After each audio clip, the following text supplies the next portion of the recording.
Hey, hey, hey, bienvenidos una vez más a Perípatos. Les habla su anfitrión, el politólogo Sebastián Cova desde Caracas, Venezuela.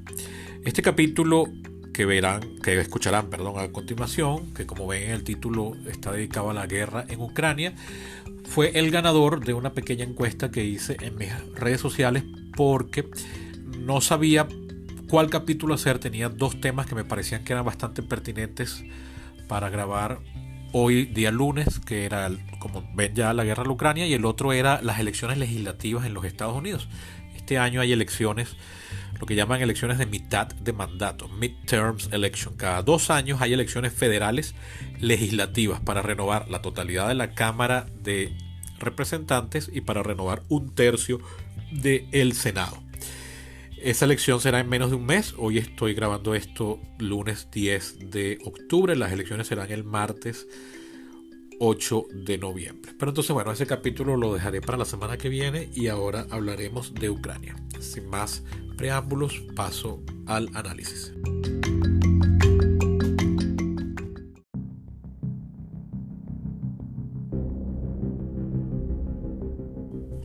Antes de pasar a hacer el análisis, tengo que hacer una advertencia de rigor muy importante. Yo estoy formado como politólogo, estoy leyendo muchas noticias, pero yo no soy militar de formación ni de vocación militar. No me he dedicado al estudio de temas de seguridad y defensa como algunos colegas politólogos se han hecho. Es decir, esta no es mi área de experticia. Yo no tengo un dominio sobre estos temas como lo podría tener, por ejemplo, sobre formas de gobierno, sobre historia política occidental, sobre, más específicamente sobre, por ejemplo, el sistema político de los Estados Unidos o venezolano. ¿Okay? Adicional a eso, el análisis que haré a continuación puede estar plagado de, inconscientemente, de lo que los americanos llaman, o sea, de lo que en inglés, llaman wishful thinking. Es decir, pensamiento deseado.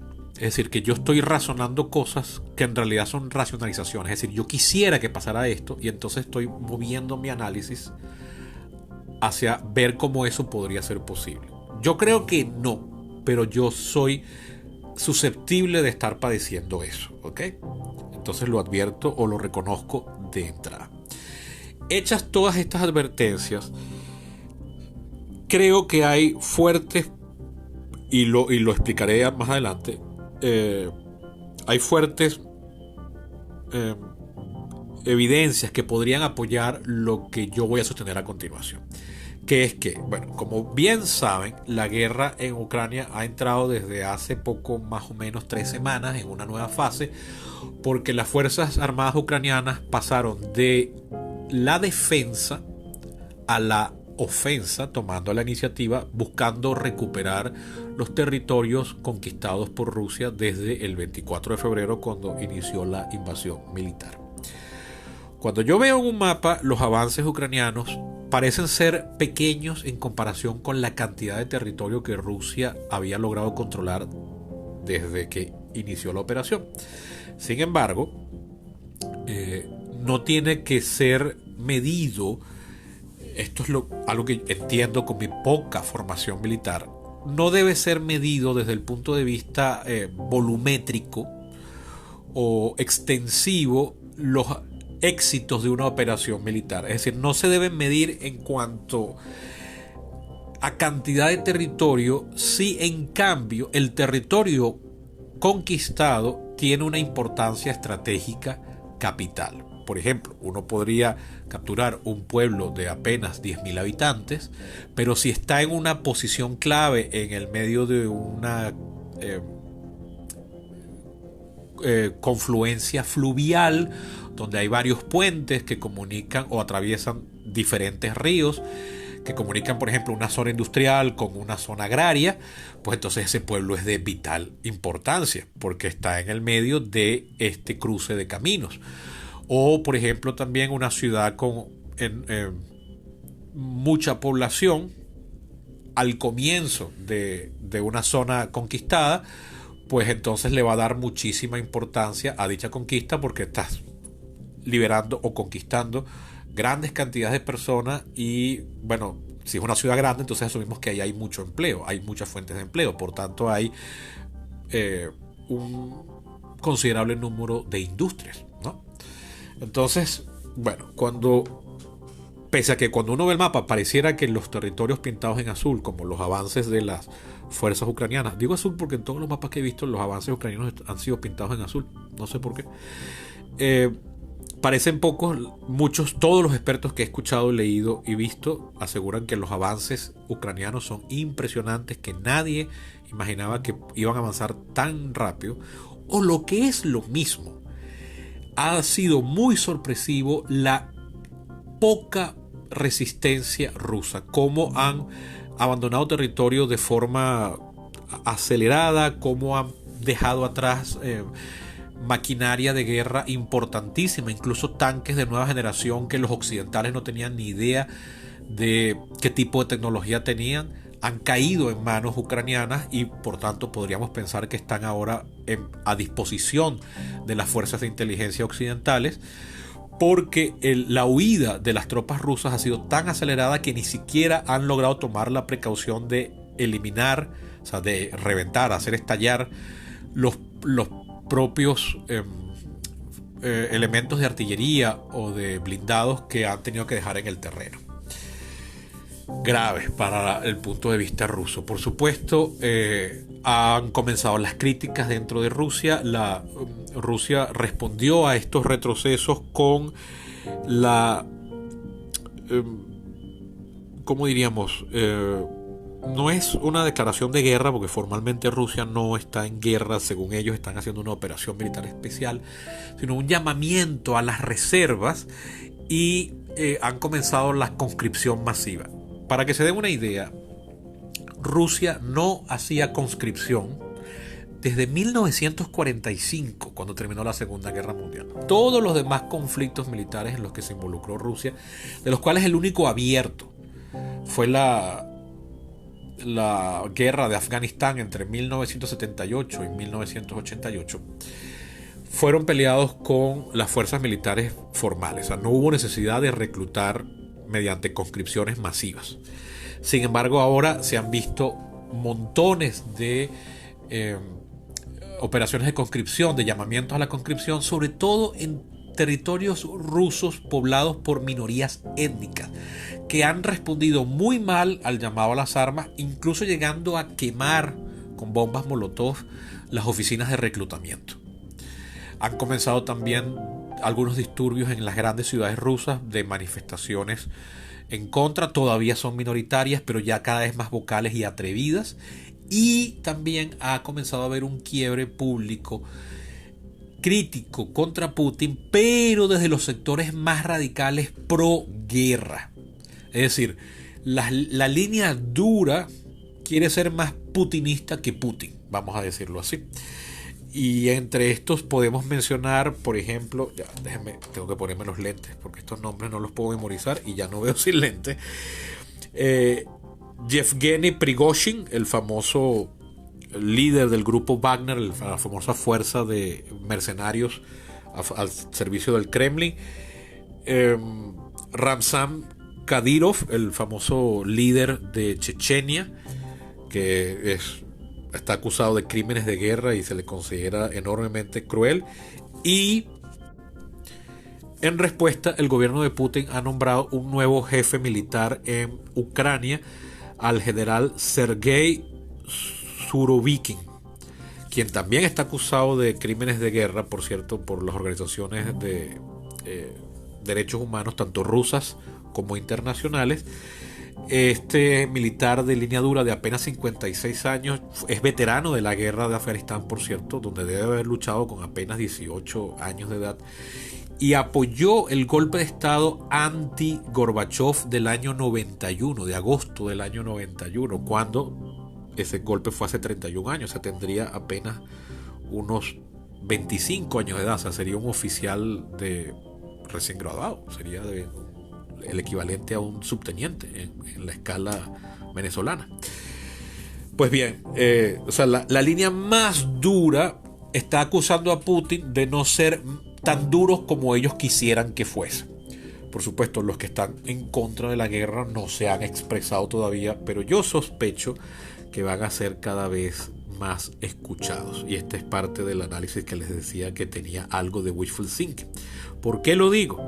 Porque se han visto no solo grandes resistencias a la conscripción masiva con actos como quemar las oficinas de reclutamiento, sino, y más patético aún, se han visto en las primeras horas luego de la declaración de Putin de llamar a los reservistas, masas, filas de ciudadanos rusos huyendo de Rusia por la frontera a Turquía, a Georgia e incluso a los países del centro de Asia, a Kazajstán y compañía. O sea, casi se están yendo por trochas hasta China o Mongolia, lo cual es verdaderamente sorprendente. De hecho, he leído que desde el inicio de la guerra han huido de Rusia 300.000 personas. La cifra la menciono porque la he leído en buenas fuentes, pero a mí me parece increíble y me cuesta de verdad creerla. Pero la he leído en publicaciones tan serias como The Economist. 300.000 personas. Claro, es un país de varios cientos, de varias decenas, más de 150 millones de habitantes tiene Rusia. Pero igual, es una cifra sorprendente. 300.000 personas es un número gigantesco. No hay estadio en el que quepan 300.000 personas. Pues bien, mucho se ha hablado de que el recrudecimiento del conflicto ahora, este fin de semana, con la explosión del famoso puente de Kerch, un puente construido por el gobierno ruso en 2018 para comunicar la península de Crimea directamente con la Rusia continental, bypaseando Ucrania, y que por supuesto tenía una función clave para el avituallamiento de las tropas en el sur de Ucrania, fue volado en una explosión que lo hizo para los efectos inservibles entre la madrugada del sábado al domingo. Las fuerzas ucranianas el gobierno ucraniano no se ha atribuido la operación, pero me atrevería a decir que es casi seguro que se las arreglaron para hacerlo. Sin embargo, es sorprendente porque este puente construido por Rusia, el gobierno ruso y Putin, que además fue volado el día del cumpleaños de Putin, eso no creo que haya sido casual. Pero bueno, el gobierno ruso se ufanaba de que el puente era súper seguro, de que tenía 20 capas o niveles de seguridad, que no me pregunten en qué consisten. ¿Cómo se puede poner capas o niveles de seguridad a un puente? Me imagino que tendrá que si mallas, digo yo, protectoras para evitar torpedos y cosas así.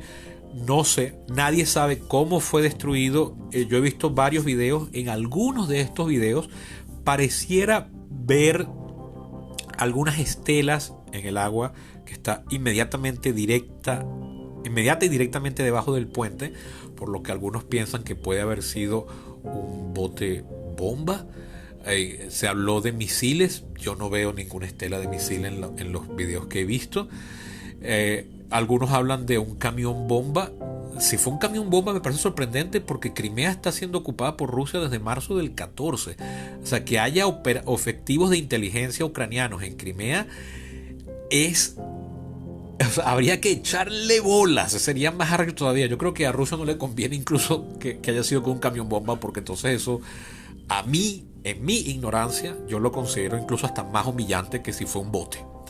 Porque eso implica que el camión tuvo que llegar o desde Crimea, que está controlada por Rusia desde marzo del 14, o desde la misma Rusia continental, lo cual sería insólito, ¿ok?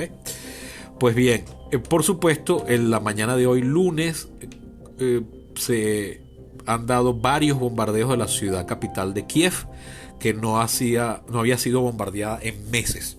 O sea, después del fracaso de la conquista de Kiev en marzo, creo que ya para abril había dejado de ser bombardeada y había sido, vamos a dicho así, perdonada. Pues por supuesto, como se temía todo el mundo, esta operación tan humillante para Rusia ha sido motivo de una fuerte retaliación. Ahora bien, terminado este largo preámbulo, paso al tema que tiene a todo el mundo preocupado. El mismo fin de semana que se dio el atentado contra el puente, se supo que el presidente Biden, en un acto privado, o sea, no fue una... ¿cómo se llama esto? Una rueda de prensa, ni ni una transmisión de televisión hecha desde el Salón Oval de la Casa Blanca, sino se filtró, vamos a decirlo así. El presidente Biden de los Estados Unidos dijo que estamos al borde de una catástrofe nuclear, que esto puede escalar gravemente a un escenario nuclear, con lo cual podríamos estar hablando de que estamos a las puertas de una tercera guerra mundial, quizás. Y aunque no se vuelva mundial, pues las bombas nucleares no han sido utilizadas desde 1945, como todo el mundo sabe, y podrían eventualmente desencadenar una ola de misiles siendo lanzados en todas las direcciones por las fuerzas que se enfrentan, con lo cual, aunque no sea una guerra mundial en el sentido de que no son todos los países del mundo, es como si lo fuera. Porque, oye, creo que la nube radioactiva podría acabar incluso hasta con las cosechas o la vegetación o la piel incluso de las personas que vivimos aquí en Sudamérica. No sé, de verdad estoy especulando sobre cosas que no domino, pero si se disparan los arsenales nucleares nada más de Estados Unidos y de Rusia, yo no creo que quede un sitio sobre la Tierra en el que podamos sentirnos seguros, por lo menos de la lluvia radioactiva, como mínimo, y de la nube radioactiva. Así que bueno, sí, estamos a las puertas una vez más de un desastre como no vivíamos en la humanidad desde hace exactamente 60 años, cuando en octubre de 1962, durante 13 días, tuvo lugar la famosa crisis de los misiles en Cuba, que también enfrentó a Estados Unidos con la entonces Unión Soviética. Es decir, la situación es bastante grave y peliaguda. Y muchos han dicho, y yo me incluyo entre los que lo han expresado en círculos privados, entre amigos y conocidos, que preocupa muchísimo que Putin, al verse cercado, humillado, criticado por la línea más dura y no apoyado por la población rusa, lo cual podría traducirse en su defenestración e incluso hasta muerte, pues viéndose peligrar vitalmente, se lanza entonces a lanzar armas nucleares, alegando que las provincias ucranianas del este y del sur del país son ahora parte de Rusia y que una invasión de esas provincias es un ataque a Rusia misma, con lo cual está en todo su derecho de defenderse por la vía de las atómicas. Ese escenario me espeluca. En estos días tuve un día que no podía dormir y creo que era pensando en eso, porque no me salía la idea de la cabeza. Ahora bien, y aquí viene el análisis para el cual quería dedicar este capítulo. ¿Qué tan posible es esto? Una vez más, admitiendo que no soy experto en el tema ni remotamente.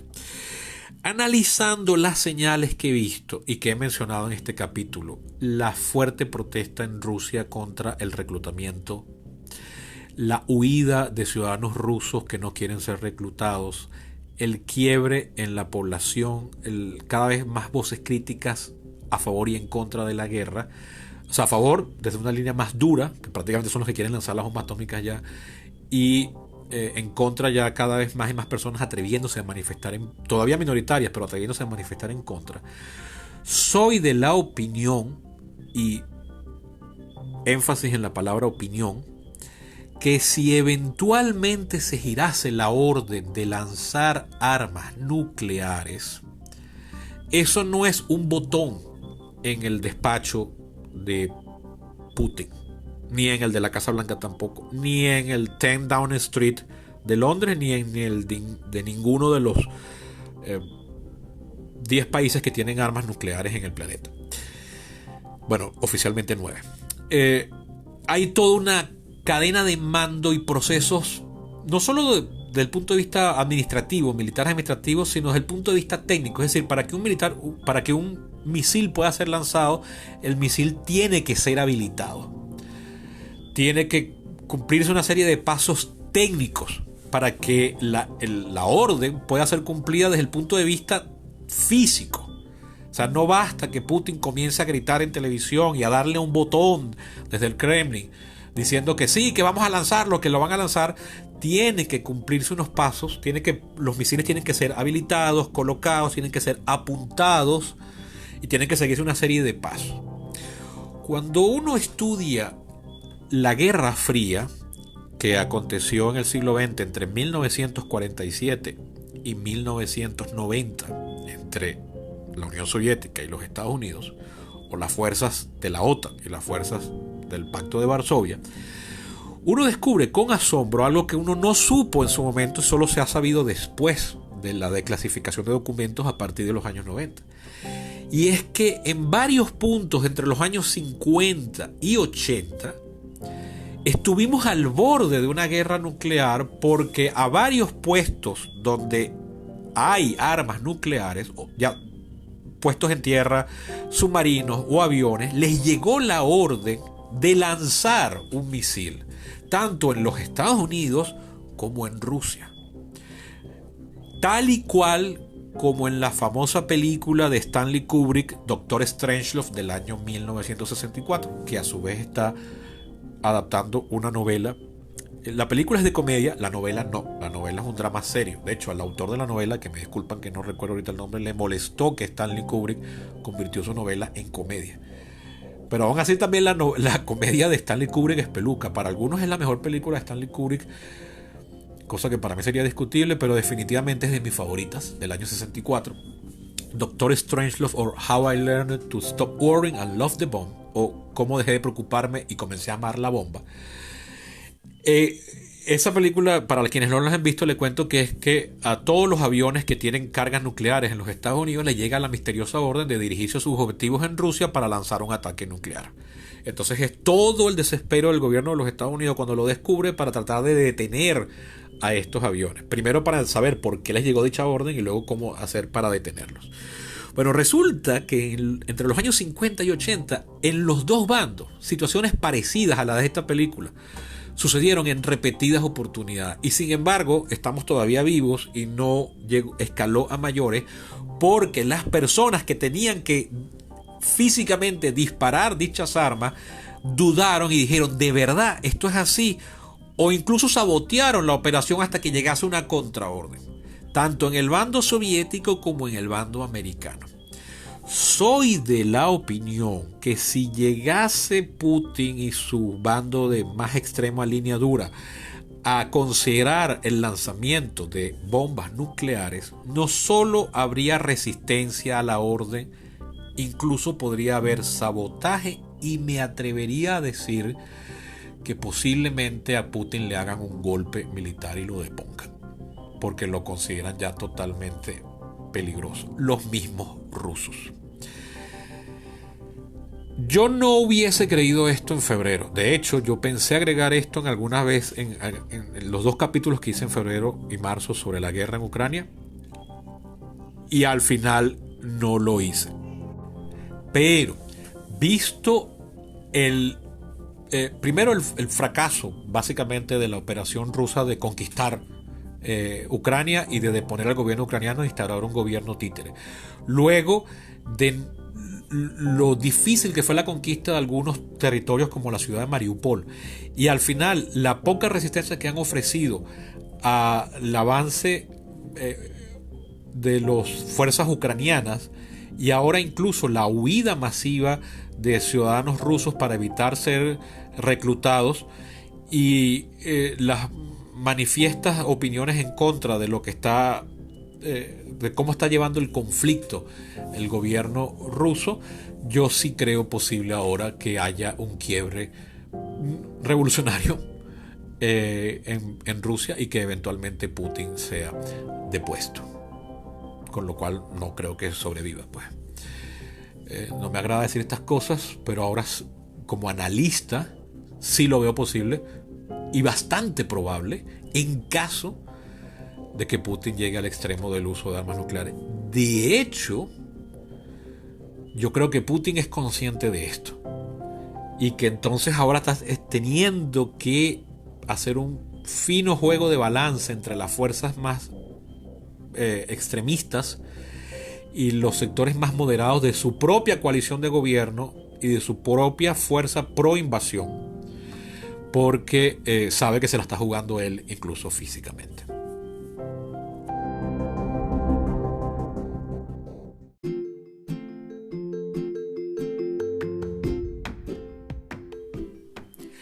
Bien, esto ha sido todo por hoy. Como se pudieron dar cuenta, ha sido un capítulo enormemente especulativo, cosa que a mí me gusta poco, porque como bien saben los que han escuchado este podcast desde su primer capítulo, yo trato aquí de hacer epistem y no doxa, es decir, tratar de hacer análisis certeros y no emitir opiniones. Sin embargo, bueno, la situación actual es bastante incierta. El que esté hablando con seguridad no sabe lo que está diciendo.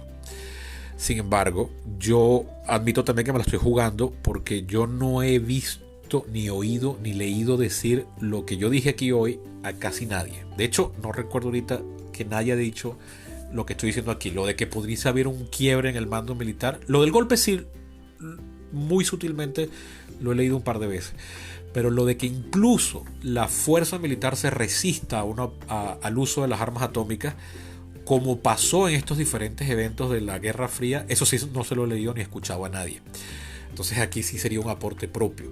Con lo cual me gusta ser original, pero al mismo tiempo admito que eso implica que entonces estoy metiéndome en cosas que posiblemente no sean tan certeras, cuando gente que sabe muchísimo más que yo no lo ha planteado. Entonces yo estoy quedando como un hablador de huevonadas, lo admito, pero me parecía interesante proponerlo y someterlo al debate.